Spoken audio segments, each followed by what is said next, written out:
God, we thank you for this morning. We thank you for this time of fellowship. We thank you for this breakfast. We thank you that you're here with us. And we thank you for all that we have. Blessings on this day for each of my brothers. We thank you in Jesus' precious name. Amen. Andre, you got something over there? Praise. Well, I just have a couple of, my fail-safe is to go back to Proverbs, and it always encourages us to, the difference between living a righteous life and living a wicked life, and both have its consequences, and I like the consequences for living a righteous life than living a wicked life, and it has continually helped me to just have a better attitude overall. When I was in a nursing home yesterday, and you think, well, what am I doing here? And of course, there's certain people to visit, certain people to encourage. And this one lady, Betty Jane, she been visiting her for over 3 years, and she's prone to depression, prone to discouragement, prone to anxiety, and picking herself bloody. And so I always really try to visit her. I try to bring her gifts also too. And not yesterday, but the week before, she was on suicide watch. And I just happened to bring in fantail shrimp for her. Now, if I brought fantail shrimp to you, you'd smile, right? Well, the interesting part is that the simplest of things can help people out of their depression, or where they're going with their life, because you sit day after day, week after week, month after month, year after year. Your own kids don't come to visit you. Nobody comes to visit you. Only this guy, Chaplain Andre, comes to visit you. And like yesterday, she says, thank you for coming. What does that mean, really? Thank you for coming. And every one of us could go visit somebody. Somehow, some way, just take a little time out and visit somebody. And if you can, take them out to lunch or dinner, whatever, cost you $10, $20, whatever. You are changing a life. And you're changing a vision that somebody actually cares. And in the 2 Timothy chapter 3, it gives those 19, 20 characteristics of the perilous times that we would be living in. And it lists all these characteristics, and one of them is unthankfulness. And it's interesting that I went to a Rosh Hashanah celebration, and in that celebration, the rabbi said, what a key to be thankful. Just to be thankful. And it's one of the characteristics that this world would be in before the Lord's coming, would be unthankfulness. So what is he saying? He's saying, be thankful. Be thankful for what? Listen, we're sitting around a table. You go visit somebody who's not sitting around a table or laying in a bed. The Word of God says, go and visit those who are in prison. And you never think that a prison can be a bed or a wheelchair until you go and you see for yourself. I was having a conversation with this two ladies last night, and I had a friend of mine who was texting me, so I was sharing the conversation between all of us. And the one lady is 91 years old. She has traveled the world as a dancer, like ballet. And then the other lady has just given up on life and really is dead in her bed. Well, because I was sharing this, 4 people conversation, she came alive. She was talking, laughing. I've never seen that before. And I visited her for, maybe over a year. But she quit living. And any one of us who quit living will be in that state. The sleep becomes a friend. And, what happens along with sleep is there's no hope, there's depression. And, this proverb here, it's 11 verse 30. The godly are like trees that bear life-giving fruit, and those who save lives are wise. And so it talks about, King James talks about, it's probably, if you want to read that, Fritz, 11:30. The fruit of the righteous is a tree of life, and he who gives souls is wise. The Baptists love using that, to get you out and to... Say that again. Read that again. The fruit of the righteous is a tree of life, and he who wins souls is wise. So they always want you to go out and win souls. And I've been taught that for decades. But you know what? I think more important is go and make disciples. Now, making disciples takes time and investment, and it's going to cost you. My old pastor, who was probably the most godliest man I ever knew in my life, he says, you know what? It's going to cost you your time, your talent, and your treasure to make disciples. Now, in a selfish world like 2 Timothy talks about, there'll be lovers of self rather than lovers of God. Okay? So, what's the battle then?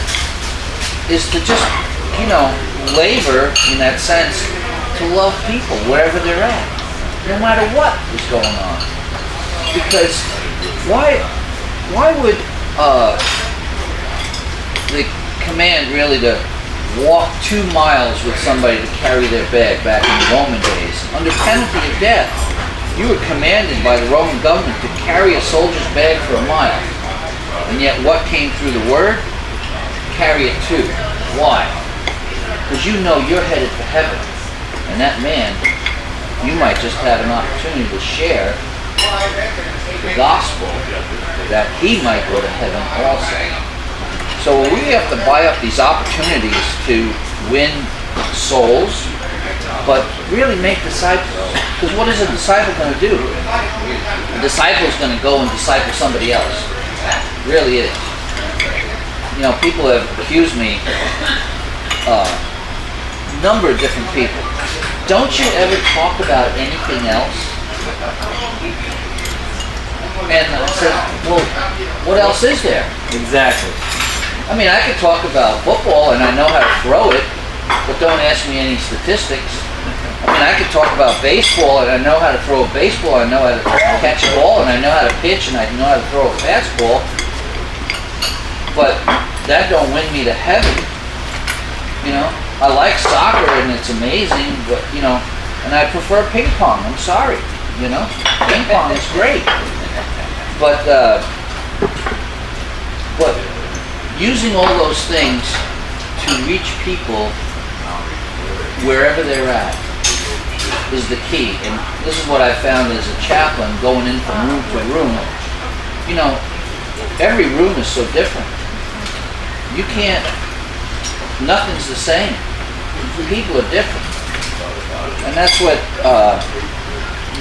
so in this version or this statement from Proverbs 11, the godly are like trees that bear life-giving fruit. Life-giving fruit is what people need. I just finished listening to, I don't know if I shared this last week, there's a magazine called Outreach, which they provide a lot of literature, pamphlets, flyers, whatever, to churches so that when they have an event or whatever, And the conference, once in Colorado, And the people that were there were pastors that had the largest churches in America and all of that. And one of the things that they have discovered, and they've come to a realization, is the fact that they're growing numbers, but are they growing disciples? Because a lot of times people want to go, they want to hear, and they get their ears tickled and they leave if you need them. And people are not being taught how to lead people or how to minister the word or build those relationships, you know. So there's a big movement now about the churches, and even the churches coming together. There's a group of guys here in this city. Some of the bigger churches, they're going to have another event over at the Mojave, and there are like 4, 5, 6 churches. They're going to actually close their churches that Sunday, and they're all going to go to the Mojave and to come together, you know, as a body. And I was at a pastor's meeting with SEMA, which is a Spanish church. Pastors and all that, and I was telling them about it and encouraging them, but you know, people are so territorial, and so because they're territorial, they don't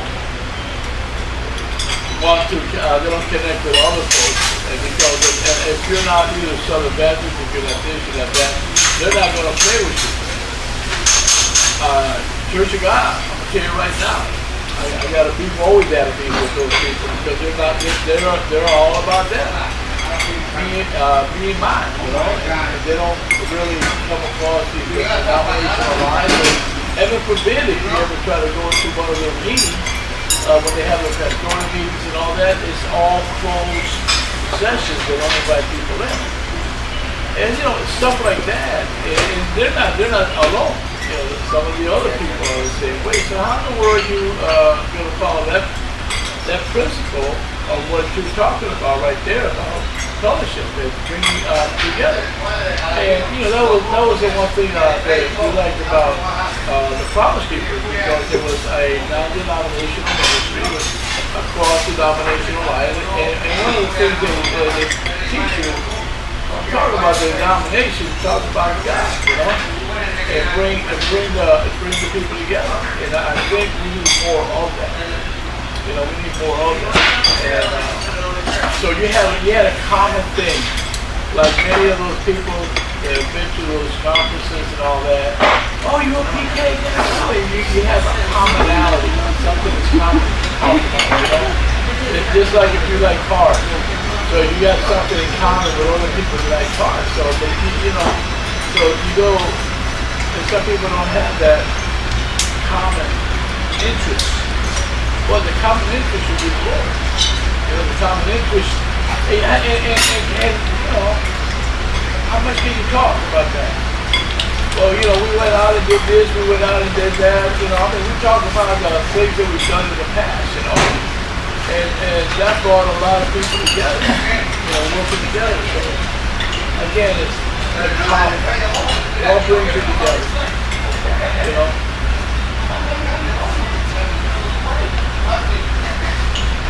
At the Omega Center up in Cleveland, and that Cleveland, of course, is Cleveland, Tennessee, is the basis for the Church of God of Cleveland.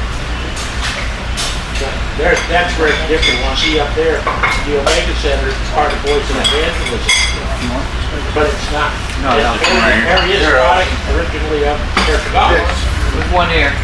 So it's private. Okay? One here too. But the Omega Center is like all of the people from the different churches get together. They don't have a Sunday service because they're either having conferences or they're out of town. So they have this Sunday service on Tuesday night. And so these people that are part of the Omega Center all go to different churches around the Cleveland area. And if they all get together on Tuesday night, and you know what the drawing factor started on that was? The youth. They started coming with their kids. in this group about over 400 kids up there from all the different churches and even from Lee University, right? And the one factor that brings them all together is not denominational tenet. It's praising God. Praise and worship.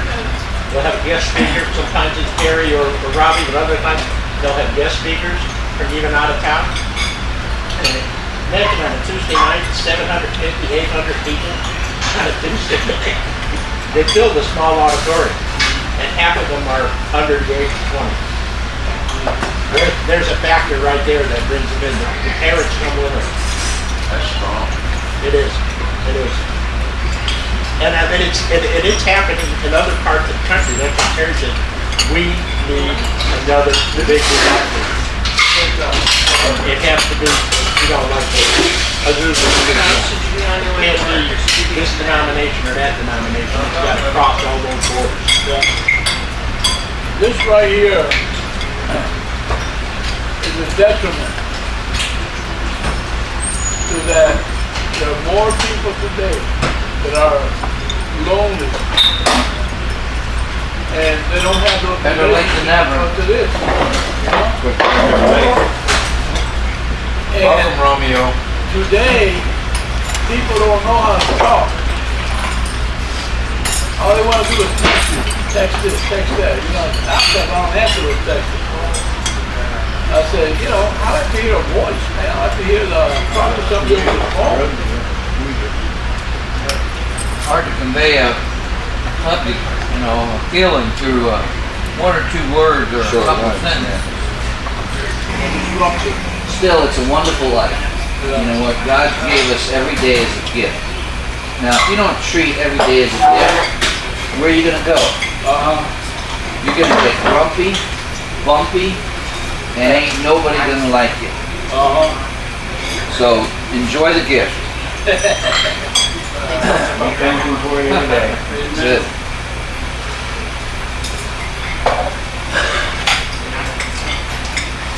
I'm gonna sing this song to you guys. We have heard the joyful sound. Jesus saves, Jesus saves. Spread these tidings all around. Jesus saves, Jesus saves. Bear the news to every land. Okay, missionaries, get going. Climb the steeps and cross the waves. Onward 'tis our Lord's command. Jesus saves, Jesus saves. Now you think about these people who wrote these hymns 100 years ago. They had no real books. Really, books really came into being 100, 150 years ago. And if you had a book, you were wealthy. Think about the gospel and even the Old Testament and New Testament. Nobody had copies. You didn't have a copy. How did you remember these things? And they were remembered through hymns.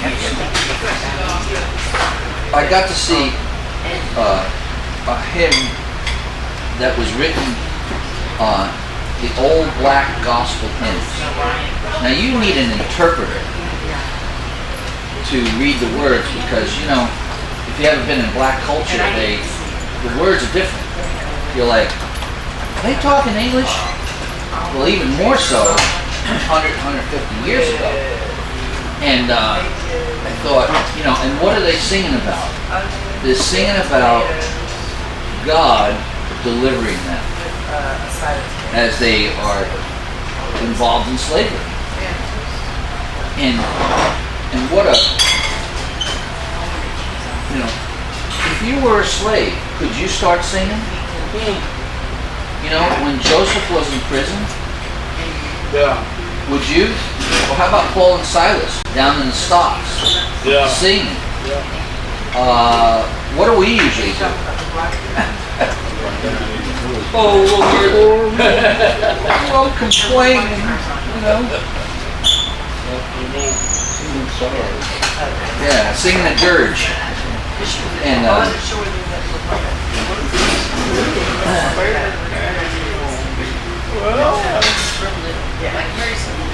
So we have this good news, and we can carry it on. The last verse in this song, give the winds a mighty voice.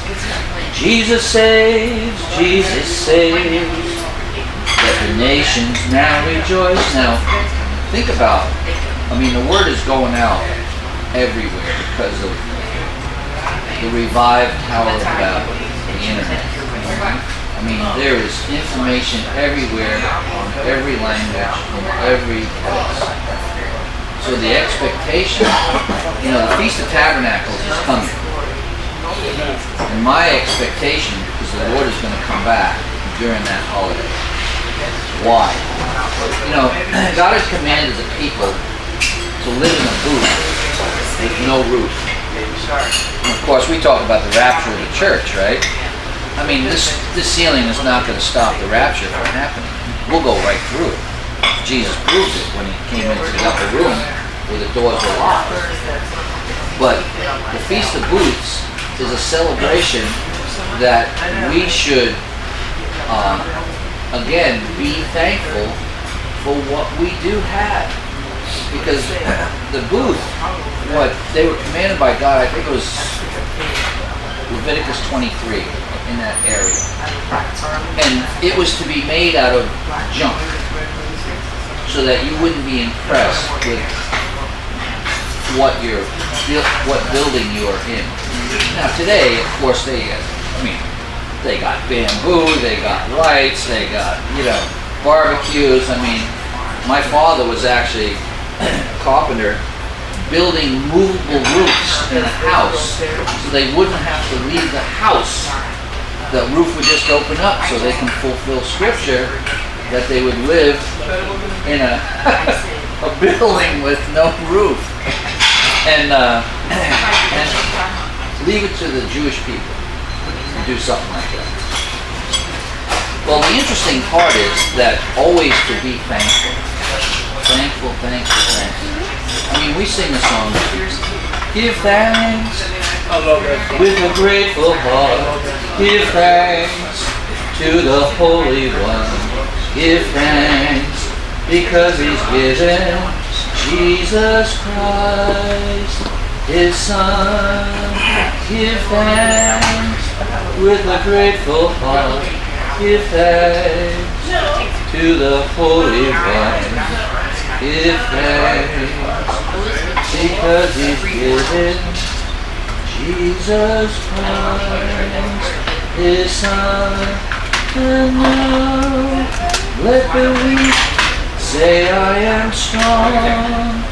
Let the poor say I am rich because of what the Lord has done for us. Give thanks. I love that song. Every time I sing that song, I tune Yeah. So I think that's, and we can carry that into every day. Even a bad day, even a hard day. Because God holds the mysteries anyway. And our problem, I think, we're finite in the sense of where we live today, and we try to understand the infinite. It's not even fair. Oh, why? How many whys did they ask me why? Forget it. Just enjoy the day. Carpe diem. Tony Campola message 35, 6, 7 years ago. Carpe diem. Seize the day. Enjoy the day. I remember when that came out. Rich, you got something over there? I'm just thinking about Sukkot, what he's describing. And they were temporary booths set up. And that was, when they were from the Egyptians, there was something that was done in haste, and it was one of the remembrance of that event also. And what God basically saying is be prepared. Everything that's happening in the past is happening again in the future. way that he seems to work throughout everything. You know, there are some Christians right now, we might want to pray for them too, that Syria right now, you've heard of the Kurds? Well, there's two different Kurd groups. There's the authoritarian Kurds, the communist type, they're socialist type Kurds, and they're the ones actually that were fighting with ISIS with us. Okay, so here we are, yoked to a very bad group of people actually, but into serving our purposes because we were fighting ISIS with them, you know. So now that we're pulled out of there, or saying we're pulling out of there, you know, the country of Turkey, which is very barbaric type people. My dad, when he was in the service, told me they were really cutthroat back even in his day when he was over there.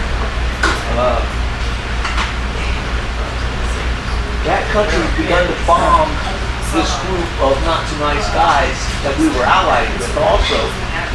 Well, Turkey is part of NATO, which is part of our group. But the problem also is what's taking place. They're bombing these cities and they're killing these civilians. But what they're not telling you is there's a Christian community there. Okay? So these Christians are going to be genocide. There's no doubt about it. You know, so here we talk about Sakos, ready to flee, you know, and there are going to be organizations that are going to provide ways for these people to leave that area. The only problem is the Revelation churches are all out of Turkey, you know, and they don't hold that area. So you've got heritage Christians that are in this whole area. So when they come through there, they're going to wipe, like ISIS, they're going to wipe everything out of remembrance. So all your old memorials, you know, the early Christian, all of that's going to be like that. The Christians. But we need to keep these people in prayer, these Christians that are, because they don't want to leave the land. They've been there for 2,000 years. You know, part of the original church started in these areas. You know, and it's something that doesn't make the news. You know, because people think, you know, the Kurds are the good guys. Well, yeah, the Kurds in the other country, they're the good guys, not the ones that are in Syria. No, the ones in Syria are our allies. The ones in Turkey are the ones that Turkey doesn't want. And now they're coming after the ones across the border. Right, there's two groups of Kurds. And one is the one that's the authoritarian socialist. And that's the ones that we were with. We backed away from the other ones during Bush's administration and stuff, and a lot of them were slaughtered when that happened. There were two different groups of them. And the SDF is the one we're abandoning right now in Syria.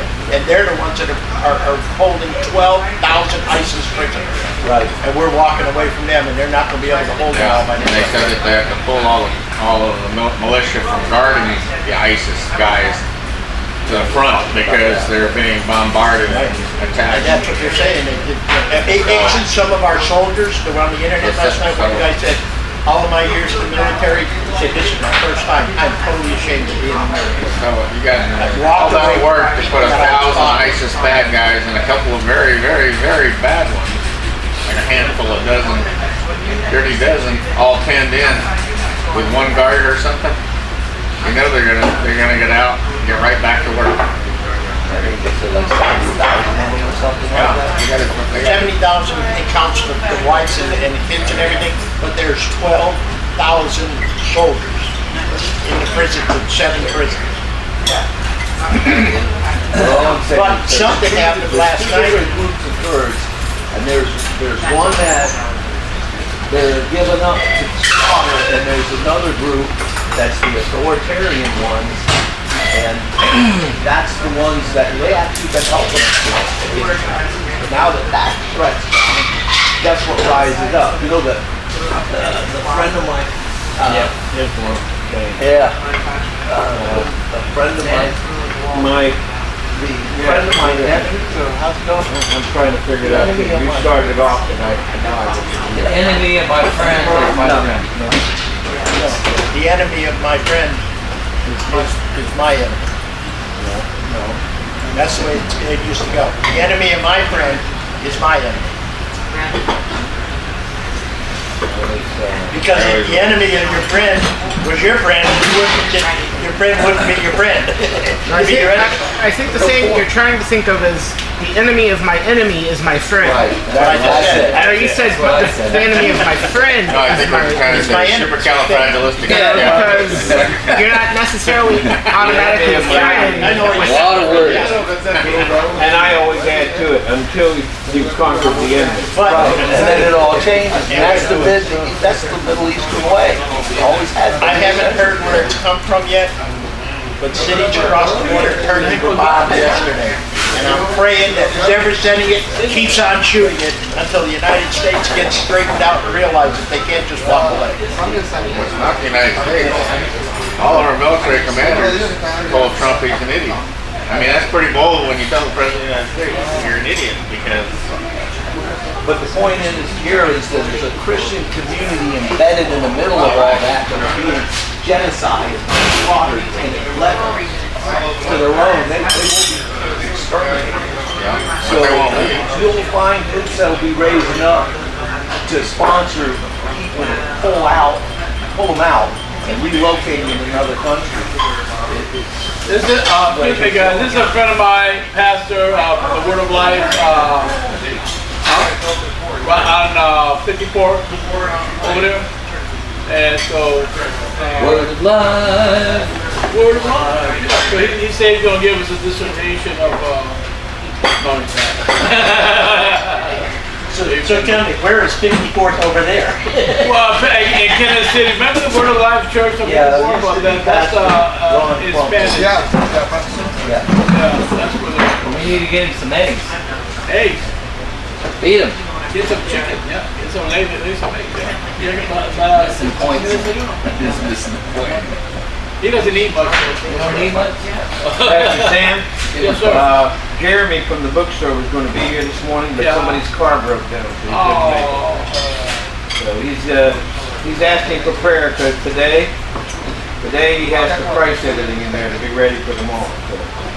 So Are they opening tomorrow? they're opening tomorrow, but they're not going to be fully open. Their grand opening is next Saturday. Okay. But the bakery next door is opening today. The bakery? The bakery is opening.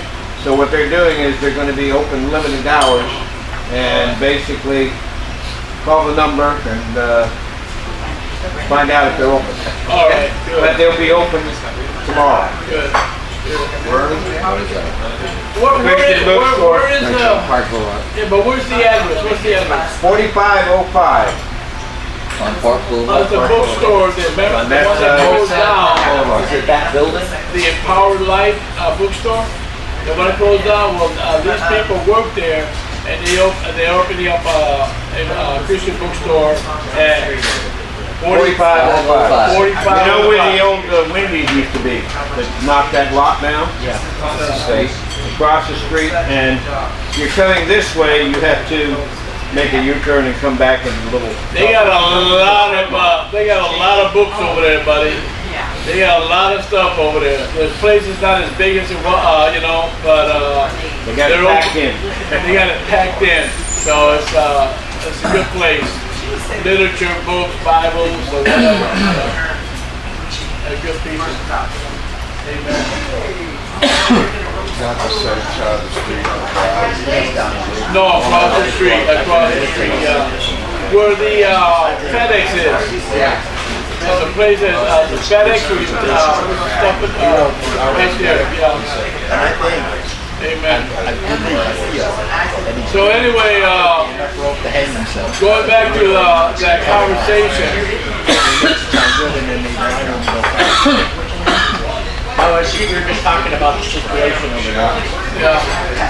But again, going back to what you were discussing about, again, you go when you go to these places, like nursing homes and stuff like that, and all those people that are lonely, the kids are abandoned and all that. But you know what? we go right back into the old song, all the lonely people, where they all come from. And again, as much technology that we have today, but we still have more and more people that are lonely because they don't have those relationships or those commonalities. If you're working in cars, you got a whole gang of people because they love cars, they love the muscle cars, they love antique cars. If you're working in some kind of hobbies or whatever it is, you have that. If you're in baseball, football, whatever, you got all that common people that have the same thought. You know, I mean, how many people write, hey, did they win last night? Oh, No. oh my God. It was over in the World first Series. inning. They're not. They lost it. Yeah, New York's gonna win the World Series. Again. Again. So when you have those common things, you know, there's that bond, you know. And the reality is what we need and what we have is the common thing is the Word of God. And those relationships and all that, you know, that's why we gather, that's why we get up at 6 in the morning, and we build those relationships.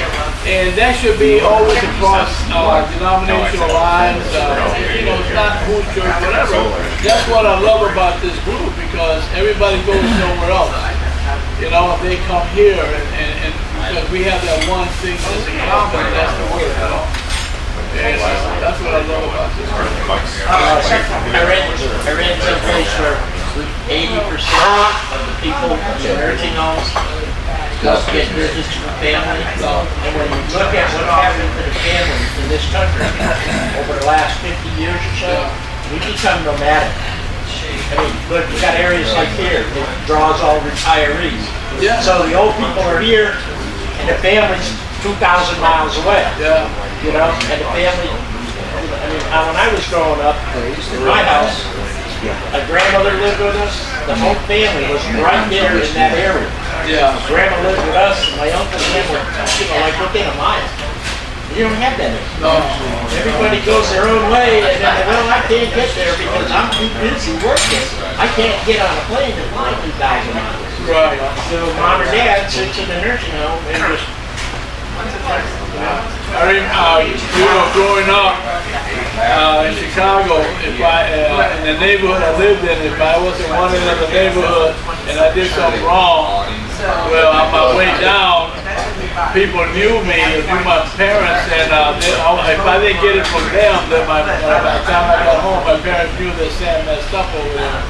And so there was that community, you know, like the Hispanic community that when we moved into Chicago, they had an organization like Caballero San Juan, St. John's, and all those organizations to bring the commonality, you know, your culture, whatever, you came together. And so you build those communities. And like you say, you know, when you move, a lot of people move here, and you know, all your friends are out there, you know, so you don't have that commonality, that relational aspect. And that's why it's important that the body of Christ does come together. We're here for a reason, and we're here because of that, because of the relationship, and that God has put us together, you know, so that's why we're here. Otherwise, you know, go stay in bed or whatever, go to work, you know, so. gone are the days when the village raised the child. That's right. When I was growing up, we lived in the outskirts of Holyoke, Massachusetts. I mean, even the policemen were my friend's dads. Yeah. I got myself in the world. I got this from him, and then he took me home, and I got that from my father. It's like I knew I was going to get it both ways. I knew I was going to get it from both ends. So you know, you respect that stuff. That's why when we were growing up, most of us had these long ears because our other people fed or you know like that. Well, they used to call it. Now they call it. You know, it takes a village. Right.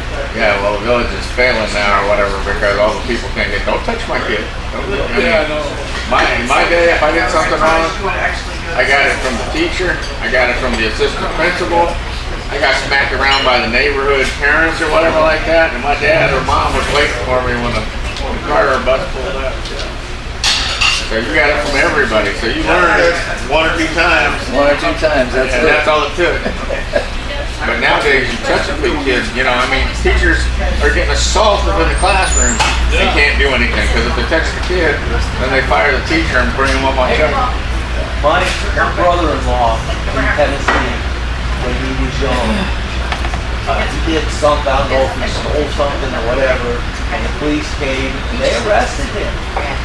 And they put him in the handcuffs, the whole 9 yards, and to this day he'll tell you it's the best thing that ever happened to him.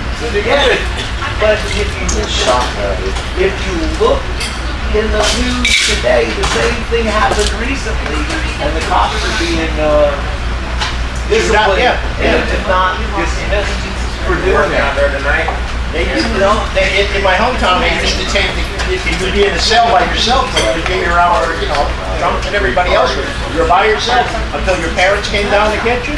And all it took was that 2 or 3 hours in there. Hey, darling. Hear the devil out of it. My daughter works as a psychologist in school. And there's this one kid that is pushing everybody, being very disruptive and all that. And so they have to call the people, you know, they have to call the parents. Oh, my kid's okay. He doesn't do nothing wrong. Why are you picking on him? You know, and he's kicking There's no kids. change to that at all, but yours. Disrupting There's them. no change to the bill. Yeah, you won't have to carry it. Well, one of the things that causes a lot of the problems is the fact that we don't have the community anymore. Because now if a kid gets in trouble and they do arrest him, he's going to have a permanent record. Okay, it's going to be, because now it's the government, you know, it's like, we don't have a community, okay? When we had communities, yeah, sure. Kid did something wrong, the police came in, put him in handcuffs, took him down to the jail, and caught him molested him. But nowadays, the police come in there, they don't care about the child, they don't care about the one that got abused, they're just doing their job. Okay? Yeah.